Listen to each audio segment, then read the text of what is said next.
Goodbye, little pen. I'll miss you. I know. I know that you'll do well. Make sure to brush your teeth. Eat your vegetables. Veggies. I know. I know. I'll miss you too. Promise not to skip like that. I'm sure you won't. What's wrong with this pen? Nothing's wrong with it. I just didn't put it in the ink. This pen is on its way out the door to new hands, a new home. I'll miss it. Oh, so sad. Okay, enough with the melodrama. Okay, this is a John Holland Star pen.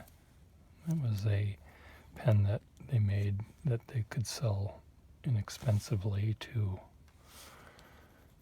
maybe students or something. They were generally smaller, had a smaller nib. And I'm using glossy paper, which is why it's kind of skipping. Let's find a piece of paper that isn't glossy. Why are we railroading? Because I've dipped it or because there's some other issue? I think it's because I'm dipping it. But it's a very rubbery nib, springy nib. And the person who's getting it has a little bit of a heavy hand. I don't want to say heavy in the sense of, yes, I do want to say that. He'll correct me, I'm sure, if I'm wrong. He likes going fast.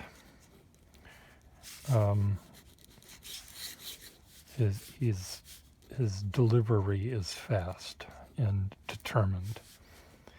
And this pen, I think, can handle it.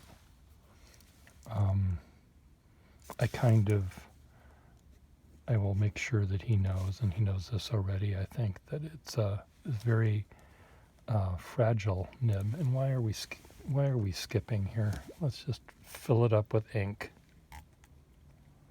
I think I put a sack in it, I did. And are you ready to eat your vegetables now? Where's my rag?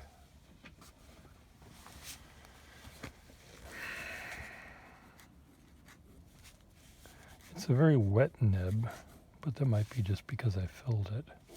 But I just wiped it off. You saw me do it.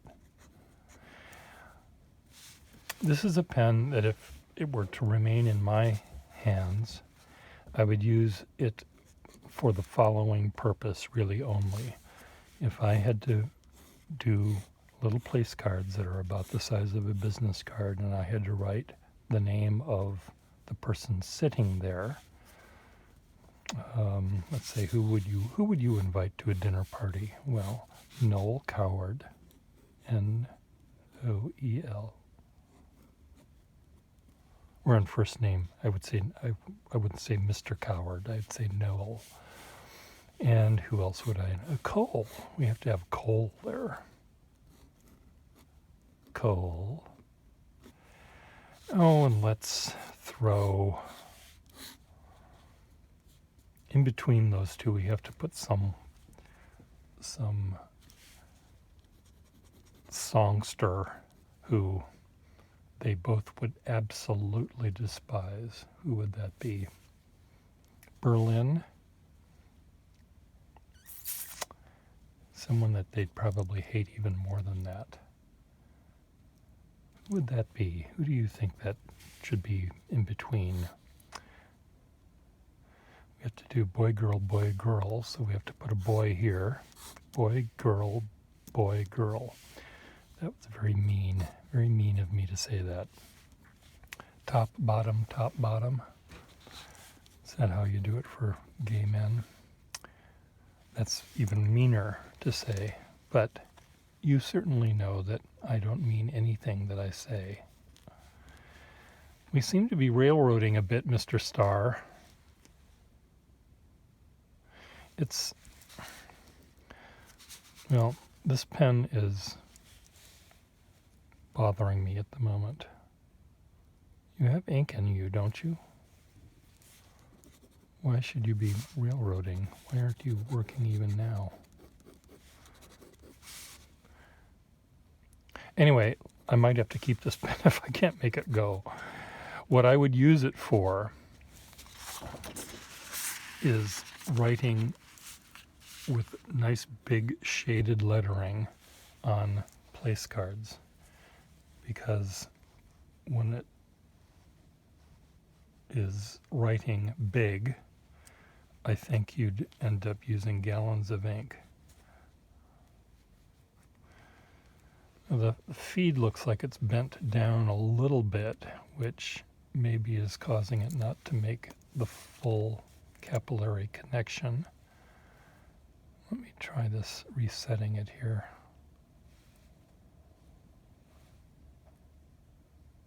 It's a very small nib. Again, this was made to be sold for fewer dollars than their larger John Holland brand pens. Most pen manufacturers had their cheaper, smaller, more affordable pens that they would sell to students and people that wanted a fountain pen that didn't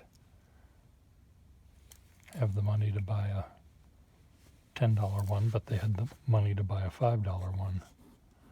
So Sheaffer had the Clipper, the Wasp pen, W-A-S-P, William A. Sheaffer pen. Parker had the Parquet or Parco, and if you look at them, the nibs are really quite small, and the plating wear is not great, and the pens are usually small as well. Well, I may have to figure out why this is railroading, because I know that is not going to make the presumed buyer happy. I have a feeling that, let me just try one more thing. It seems okay. It seems like it's making enough contact with the feed not to cause it to do that. And I just put the nib in a little further, and it's still railroading. Let's just make sure that we're working here. Okay, there's ink galore in here, Mr. Starr.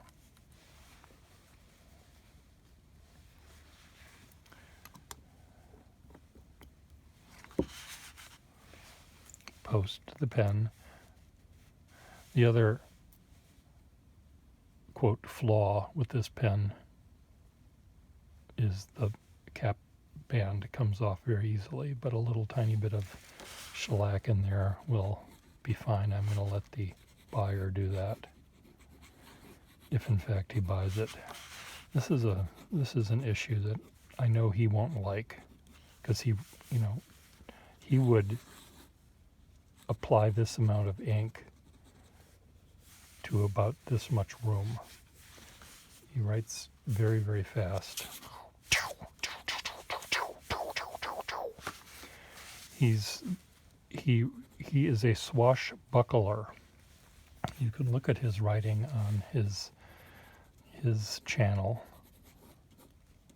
and you can see what I mean.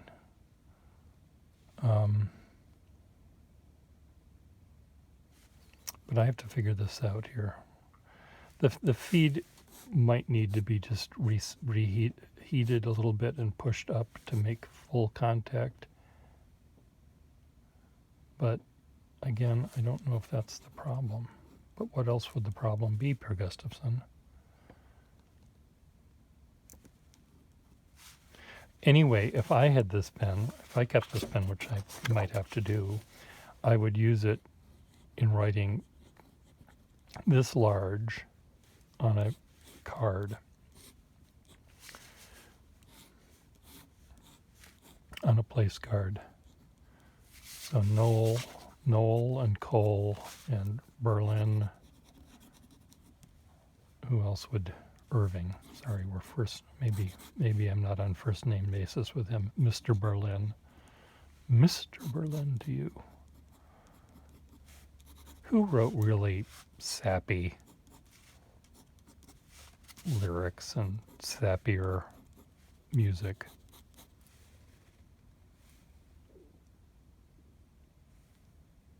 I don't know any of them by name. Noel and Cole. I love both of them, but I think if I could only hear one of them for the rest of my life, I think it might be Cole Porter rather than Noel Coward. Sorry, Noel.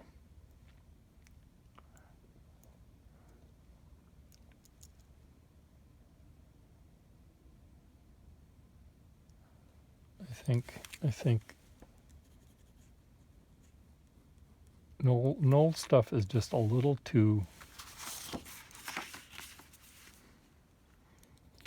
less whistly and hummable and a little too intellectual.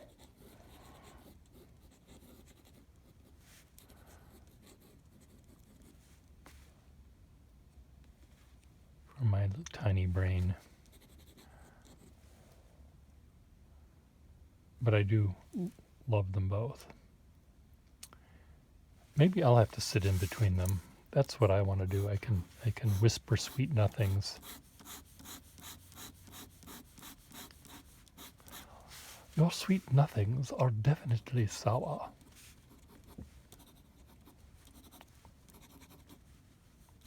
One of them would say. Not witty enough for Noel Coward to say that. So anyway, back to our little sad. Now remember, eat your vegetables.